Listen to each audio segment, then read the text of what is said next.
আসসালামু আলাইকুম, শুভ সকাল সবাইকে। গত বছর জলপাইয়ের সিজনে কিছু জলপাই 15 মিনিট গরম পানিতে সিদ্ধ করে হাত দিয়ে ছেনে রেখে দিয়েছিলাম ডিপ ফ্রিজে। চিন্তা করলাম আর জলপাইয়ের আচারটা বানিয়েই ফেলি এবং আপনাদের সাথে আচারের পুরো রেসিপিটা শেয়ার করি। আশা করি আমার সঙ্গে থাকবেন। প্রথমে একটি কড়াইতে আমি কয়েকটি শুকনো মরিচ, পাঁচফোড়ন, জিরা, ধনিয়া এবং সাদা সরিষা টেলে নিলাম। এখানে আমি একটি কড়াইতে 3 কাপ তেল নিয়ে নিয়েছি। এটা ভালো করে গরম হয়ে গেলে আমি ফোড়নের জন্য দিয়ে দিব 2-3টা শুকনো মরিচ, 2টা তেজপাতা মাঝখান থেকে ছিঁড়ে এবং দিয়ে দিব 1 চামচ পাঁচফোড়ন। এটা ভালো করে নাড়াচাড়া দিব। এই পাশে আমার মশলাটা রেডি হয়ে গিয়েছে। কিছুক্ষণ আমি রাখবো ঠান্ডা হওয়ার জন্য। এটা ইচ্ছা করলে আপনি পাটায়ও গুঁড়া করে নিতে পারেন, আবার ব্লেন্ডারেও গুঁড়া করে নিতে পারেন। এই যে আমার তেলটা রেডি হয়ে গিয়েছে, এটার ভিতরে আমি এখন আস্তে আস্তে জলপাই সিদ্ধটা ঢেলে দিব।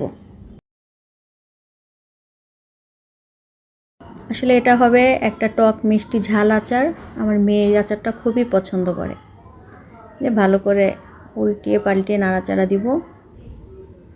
এই পর্যায়ে দিয়ে দিব আমি ভিনেগার।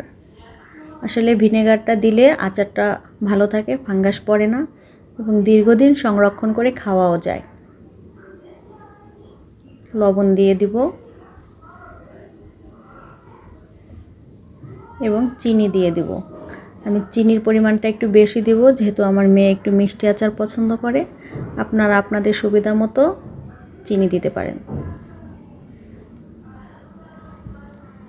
চিনি দেওয়ার ফলে দেখুন একটু বেশি নরম হয়ে গিয়েছে, মনে হচ্ছে পানি উঠেছে। এই পর্যায়ে বারবার নাড়াতে হবে, ভয় পেলে হবে না। মনে হবে যে এত পানি শুকাবে কিনা, কিন্তু একটু জোরে জাল দিয়ে বারবার নাড়াচাড়া দিলে শুকিয়ে যাবে।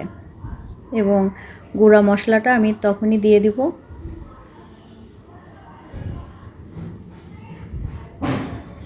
গুঁড়া মশলাটা ভালো করে মিক্সড করে নিব পুরো আচারের সাথে। বারবার নাড়াচাড়া দিব।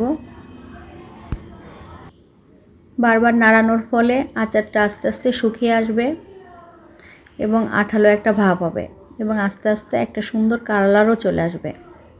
দেখুন কি সুন্দর কালার এসেছে এবং জিনিসটা অনেক আঠালোও হয়েছে। এখন অনেকক্ষণ ধরে ঠান্ডা করে এটা বয়েমে ভরে অনেক দিন পর্যন্ত সংরক্ষণ করে খাওয়া যাবে। সবাই ভালো থাকবেন। তৈরি হয়ে গেল টক মিষ্টি ঝাল আচার।